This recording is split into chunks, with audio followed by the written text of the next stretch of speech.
Lisa Bennett, WorkforceMillionaire.com. I am giving tips today on how to present in Zoom or whatever, WebEx, whatever online tool you're using.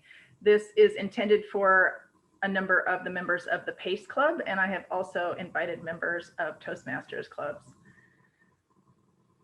Just to give my background and my credibility, I have been a Toastmaster for 5 years, and in the last 3 years, have won 12 Toastmasters International contests. I have a number of paperweights hanging around my house that have a whole table full of paperweights that show that I won in various competitions. Only this year did these competitions go online. And this year I won at 4 levels with a humorous speech contest. So I have been through the in front of people using Zoom multiple times.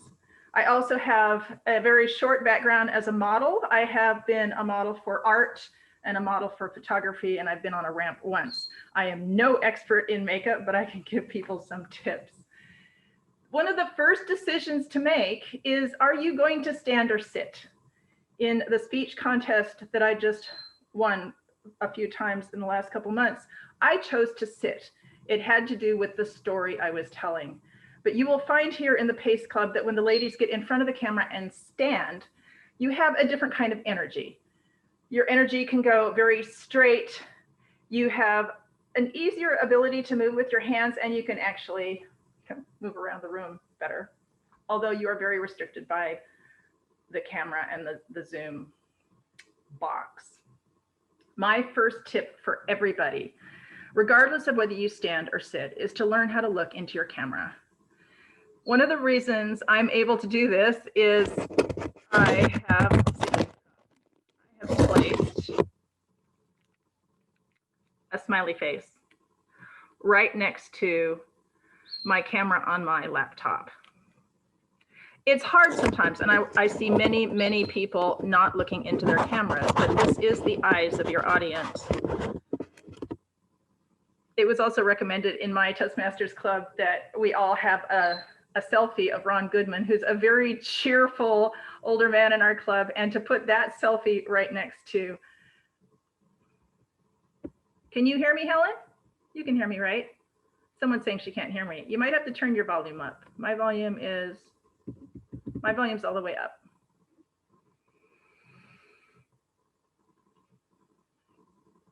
Anyway, it's good to get a picture right next to your lens so that you know that you can look at that picture if you need a reference point. But looking at your audience is the #1 tip I would give anybody who is going to be presenting online. Now you'll notice there's some fuzz in my background. I do not have high-speed internet. I live in a forest. See the trees out there? I live literally in a forest, and I will never probably have high-speed internet here. What I did when I had to present, and what I will do when I am doing my summits and any seminars, workshops, I will be at a friend's studio. She has high-speed internet, a wonderful wide-angle camera. She has a green screen. She has 2 umbrella lights right in front of me, and it gave me perfect illumination when I was in the speech contests recently. If you can't get your environment to be good, I suggest that you try to find somebody else who has a better environment and ask them if you can use it for the duration of your event. Another thing is lighting. I have very harsh lighting right now. I have an overhead light over my dining room table. And I have purchased this. It's called a Softy light. I got it on Amazon. Softy ring light. I think it was only like $20. You can attach it to your cell phone, and you can also attach it to your laptop. It has 3 different brightnesses. It goes very bright, actually. And it will take the shadows off your face. So you can see, I'll play with it here. See, no light, a little light, more and more. It took a lot of shadows out from under my chin. And I can move it around. I will not have perfect lighting in my house, but there is perfect lighting in the studio where I do recordings. So again, a Softy light's not a bad idea. I also have a, selfie stick for when I do recordings with my cell phone outdoors. That's also helpful. I'd like to talk to you a little bit about coloring. I have learned this the hard way. I created this background in PowerPoint. It contains my logo, and I have to have it mirrored or not mirrored, I forget, in order for the words to show up correctly. You can't have it backwards. So I'm using my right hand right now, and you're seeing it as my left. So in order to have my background show up with the words straight, I have to have backwards thought when I'm moving my hands around. I created a fairly light colored background. I have created a light green one and a light purple one. One of my favorite colors is green because I'm called WorkforceMillionaire.com, and green in the United States is the color of money. So I like to present things in green. I like to wear green. I look fine in green. But I'm going to show you, and I'm going to disrobe for all of you, that different colors make a huge difference in an online presentation. This teal actually looks really good with this background and the other background that I've created. And I want to show you, in one of the presentations, I used sequins. So when I was an all-day Toastmaster for 6 hours, I used sequins. The problem with sequins is they will distract the audience. And you can see this is a neutral color. Don't wear a neutral color. It's going to wash me out. So I have many other sequin colors that would look better in front of the camera, but only wear something like sequins if you want to be noticed. If I'm holding a summit where it's not about me, it's about my speakers, then I don't need to wear sequins. But here is bronze, that's better, right? Here is a bright reddish purple, that is also good. I totally love orange, and orange looks fine on me. Know your colors. That's a really good thing, is to know your colors. I happen to be a spring. And this is the one I wore for 6 hours at a Toastmasters conference competition. And it's eye-catching, right? But people had to look at me off and on for 6 hours, and it also kind of kept me awake to be wearing sequins. It was a long day. So if you want to sparkle, if you want people to pay attention to you, then you can wear something sparkly. But in the absence of being the center of attention, know what colors look good on you. I don't recommend white, and I don't recommend black. Black will bring out the shadows in your face. I don't care who you are. But here's another color. Now this is an apricot color. And right now it's getting washed out. But in the studio where I do my recordings, this wouldn't be so washed out. Here's a warning about green. Oops, it's all buttoned up, sorry. Green, unfortunately, because I have told Zoom that I am using a green screen, green isn't going to resolve well with a green screen, because Zoom is already looking for green in my background. So this is going to get, green's going to get washed out. I don't recommend you use green, although I totally love green. My bird is in the house. Don't be surprised if he starts catcalling me. He does this. Okay, this is the color that I chose for my humorous speech contest after trying out a few different colors. It looks good on me. It's eye-catching but not distracting. And it looked good with the background I was using at the time, which is a picture of my bird. So this won't wash me out no matter what. Now, just in case, I am never going to tell women to wear makeup, because I would rather be in a tree myself. And I was an NC2A athlete. I just love being makeupless. But if you're going to put makeup on your face for a presentation, if you're going to color your eyes, you're going to need to put lipstick on, because otherwise,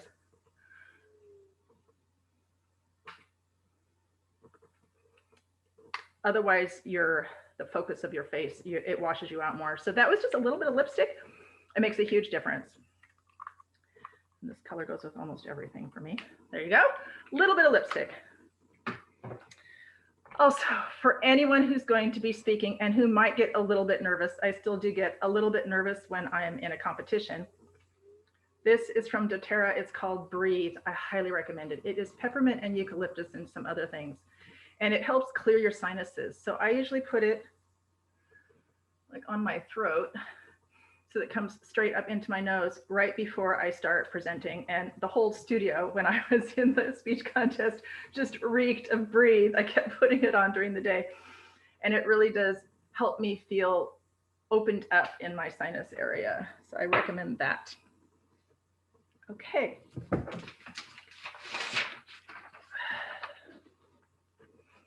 So there we go. We covered camera positioning.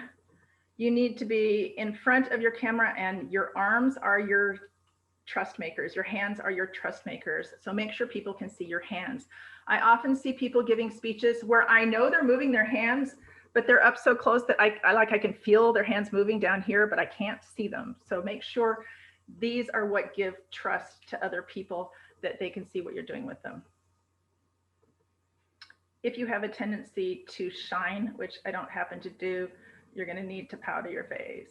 Sorry, men and women. I'm not trying not to be sexist, but you don't want to be shining in front of the camera.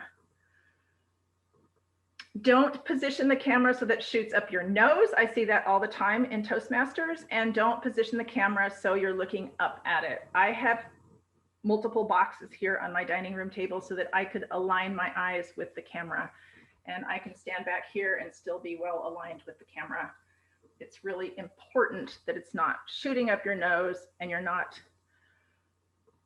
looking up to it. Some people, it looks like they're gazing up at their camera. I'm not sure where they have their computers, but you'd like to be looking as if you're looking at a friend. So, and also you can move in and make a point. So you're moving in on the camera, and this is, confidential. And you usually want to be lowering your voice when you're confidential. And when you go back, you can make larger gestures, big gestures. You can take up all the space that's in the camera area. One of my favorite people to watch is Vanessa Van Edwards. She is a sociologist. She has People School where they teach multiple month courses in social, I don't know what you call it, social interactions. But if you go out on YouTube, you will find a video of Vanessa Van Edwards. She wrote a book called Captivate, which I own. It's a great book. She has a video showing you how to do hand movements that make sense. I see a lot of them in Toastmasters because we speak every week. We're good at this. But she says when you're making a point that's a really small point, you're going to use your fingers like this, right? If you're going to show that something's expansive, then you want your hands to be moving apart, or maybe it's getting bigger. My children were so cute when they were little, and now the youngest one is up here. So you want your hands to be congruent with what you're speaking. Up and to the right. So that's hard. So for me right now, I would go up and to the right. So to you, that's to the left. So I have to consciously think up and to the right is like this now. It's with my left hand because of the mirroring in Zoom. There are a number of other great hand motions that Vanessa Van Edwards shows in her video. But one thing I would warn of, and I see this a lot in the Pace Club, this is called jazz hands. When you make all your motions the same and you're throwing your hands around like this, it's called jazz hands, and it's sort of a nervous hand motion. It's not really natural. Try to think of how you talk with a friend. The other day, I was holding a friend's right hand and we were walking on my road, and he got to the point where he was getting more animated about his story, and I could feel his hand jerking up. He needed to speak with that hand. So think of the way you naturally talk to people, and that's the natural way you're going to appeal to people in a Zoom meeting or whatever online presence you have. How do I normally speak? I am not born Italian, Greek, or any of the nationalities that use their hands constantly to speak. So sometimes I do have to think of how I'm using my hands. Another thing to watch out for is don't point directly at your audience. This is considered rude, and you'll even find good politicians who speak might do this or this to point at someone, but not this, because it is a move of aggression. It tends to be in the United States anyway. This tends to be an aggressive move. So I'm not here to point at you or point you out. Try to find a way around that. I do this a number of times, which is like, think about this, and that's fine because I'm not pointing at anybody. Of course, I think we all know that a smile is really important, and it changes the energy of whatever it is you're saying. And A number of times I have mentioned in evaluations in Toastmasters, make sure your smile is congruent. I have also heard people tell some very sad stories with a bright, gleaming $1 million grill, and it is incongruent, and it makes me feel like someone is really hiding behind their smile the emotions that they're really feeling. So make sure your hand gestures and your smile are congruent, but everybody likes a nice smile. Voice. In Toastmasters, we learn how to use our voices to our advantage. After joining Toastmasters, I became an open mic speaker, and I present poetry on open mics normally 2 to 3 times a week. So I have definitely learned how to use my voice to convey the emotions that are in whatever it is I am reciting. Your voice will carry emotion. It will carry deep emotions if you get close to crying. It will carry bubbliness and happiness and everything that you're conveying. So make sure you don't block it and you don't try to be someone you're not. Your voice is critical. And again, if you go up close, be sure you go softer because you don't want to be yelling at people in the camera. And if you go back, you can make larger gestures and you can get your voice larger. Here is a warning I have learned about Zoom. It has limits to the volume, and it actually breaks up when you go past the limits. The other day, I saw a woman doing a dance video and she kept slapping, she would slap her hands together and it would break out of Zoom. So it would actually cut off the volume. Careful about that. I have seen one Toastmasters contest where she had a scream in her speech. That was a problem. We didn't know it at the time. We had just started presenting on Zoom, but when she gave her scream in her speech, my entire Zoom rebooted itself. So Zoom just went away and it rebooted itself, and it did bring me back to where she was. Fortunately, I didn't have to log into the event again, but because she screamed, I am told many people lost their Zoom at that minute. Don't scream in Zoom. And try not to make noises that are too loud. I discovered in my humorous speech contest where I was whistling the Addams Family theme song, I practiced that enough times to pull the volume back, because initially just whistling that song would cause my volume to break up in Zoom. You might have to practice to get to where you want to be in what you're doing. So here we go, up and to the right. Let's see, up and this is hard. I'd have to practice up and to the right because this doesn't feel natural. This is my left hand, up and to the right. Small, big, growing, you know, an undulation, lots of movements you can make with your hands that make sense when you're speaking. I love watching people who are good with their hand motions.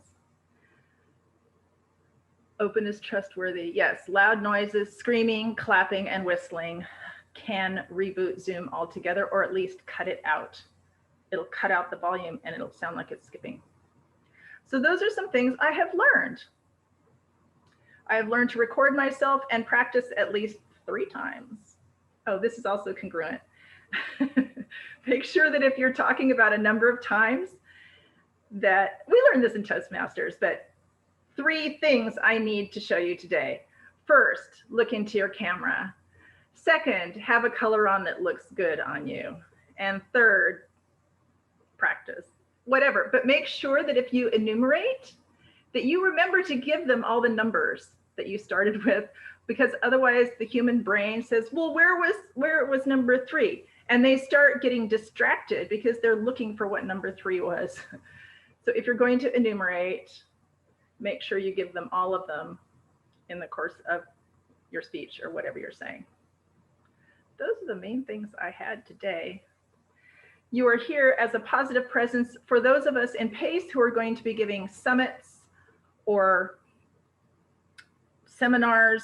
You are here as a sort of MC, but you are not here to draw attention to yourself. I would recommend a color that looks good on you, but nothing sparkly. Big earrings are fine. I don't have any bigger than this. A little bit of jewelry is fine, but dripping with jewelry is probably too distracting. And you're here to be a sort of a backup for these wonderful speakers that you're going to have on your events. What else do I have? Oh, noise in the background. So I have a talking parrot.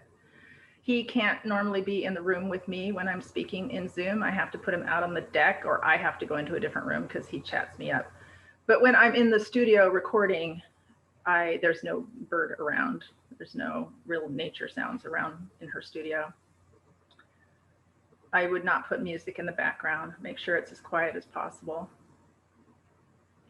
And again, all this fuzz in my background is because I do not have high-speed internet where I live. I might never have high-speed internet. So I have found an alternative for recording for presentations and speeches and summits.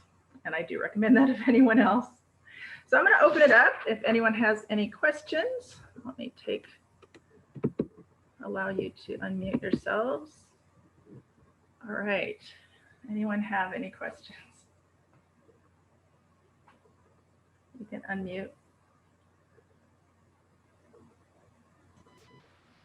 Good morning, Lisa. This is Catherine. Hi, Catherine. Hi.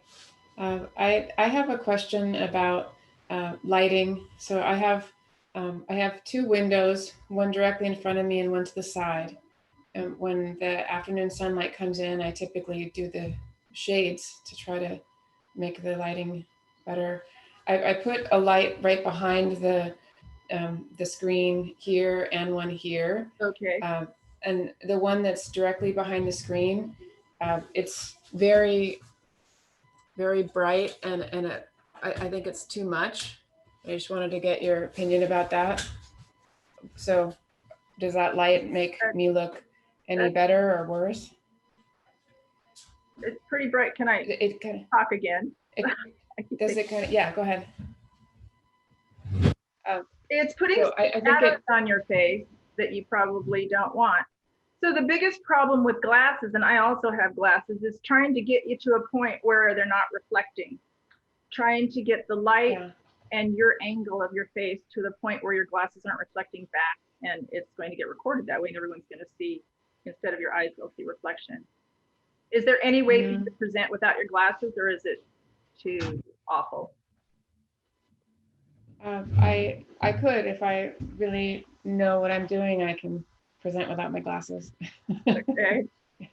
Because the light right in front of you is your screen, of course, and you're recording into your screen. So there's always going to be that, and especially on my phone, because it comes back kind of a green color if I have my glasses on.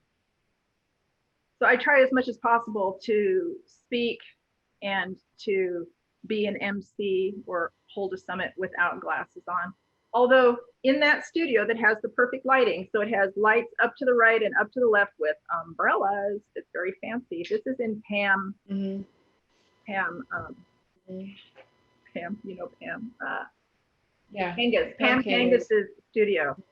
She got umbrella lights, and they diffuse all the light, and it doesn't reflect on my glasses, which is pretty amazing. But other than that, I have my glasses off. My glasses are for reading. So if I have to read something for the presentation, I have to have glasses on, or it has to be printed really large. Yeah, mine are for just being able to use the computer.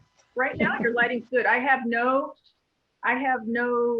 sunlight that comes into this room because I live in a forest and I'm covered by trees. So I have to use artificial lighting, unfortunately. Okay. Well, thank you for answering my question. I appreciate it. Sure.